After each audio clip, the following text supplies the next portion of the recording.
My colleague Anvit Srivastav is with us on the broadcast and he'll get us more details about what exactly he found on the ground. Anvit, this is a huge security threat. About 250% rise in Muslim population and a demography which has been affected across 7 districts. What is the administration doing? Yeah, see, we went there, we went to Bihar and particularly to cover Simachal area and the 7 districts that form Simachal. We travelled across these 7 districts, particularly in the areas, in the villages that share border with Nepal. And the border, when we visited on the ground, it was so porous that there is definitely SSB, Sashastra Seema Bal, takes care of the border, and there are administrative departments as well, local police and other departments as well. But we went on ground, we saw that the borders are so porous that kids are cycling around, and at times they are into India and at times they are into Nepal, and the cattle that are grazing on ground, sometimes they are in Nepal and sometimes they are in India. So it's such an open border. Let me first also tell that there are only 26 authorized trade routes across the Indo-Nepal border through which people should pass and through which they must undergo some checking and then they can pass. There are only 7 integrated checkposts, out of which only 2 are functional. Both of them right now are in Bihar.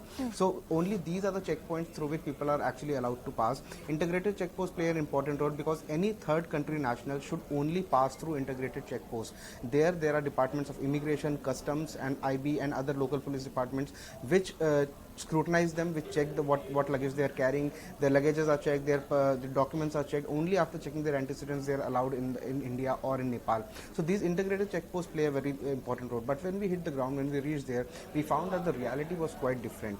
Along the border, along the no man's land, as Anand also mentioned, when we reached there, we saw that it's quite heavily inhabited. And when we spoke to these people, most of them are either scrap collectors, they work as laborers, they come into work in domestic help, either, or they are doing it's a job that they are earning very less, and they have settled in this no man's land. These are all clusters where they have settled, and just 100 meters or 200 meters away from these clusters, you will find pakka houses heavily dominated by the similar population. So they come in. This is what, as I said, that we have cracked up modus operandi. This is what security agencies have told us, that these people come in via Bangladesh. Mostly they are coming via Bangladesh. It is also being said that they are often accompanied by Rohingyas.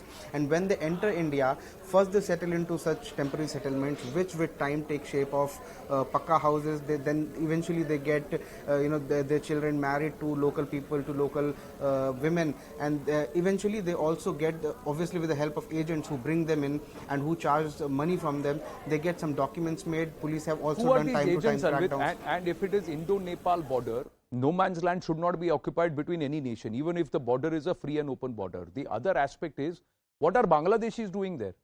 Is that not a concern for the Nepal government and also for the Indian government? Very correct. So that is when we spoke to them, some of them spoke to us off camera, and they told us they often pay to local Nepal authorities to cross over into India. Either they do it in the late hours of night or they cross over during the day, and they pay local authorities, be it Nepal officials or on the other side. And when they settle down in these cluster settlements, then gradually they get made their Aadhaar cards, voter IDs, ration card, and then there's also a particular modus operandi of making these documents, because what they do is they pay local families, their agents pay local families, or they pay local families to get seeded into their family tree. And once a person enters an already existing family that has been staying there for past 10 years or 8 years, it becomes very difficult for the agencies to crack down. It becomes very unidentifiable for them to find who are these foreign nationals who have come in, because as per their documents they have been living here for decades.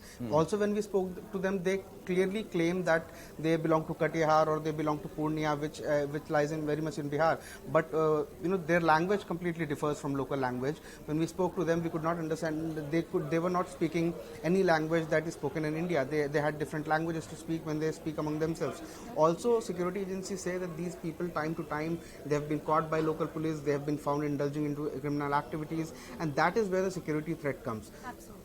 Anvit, I'm also going to introduce my colleague Arunima.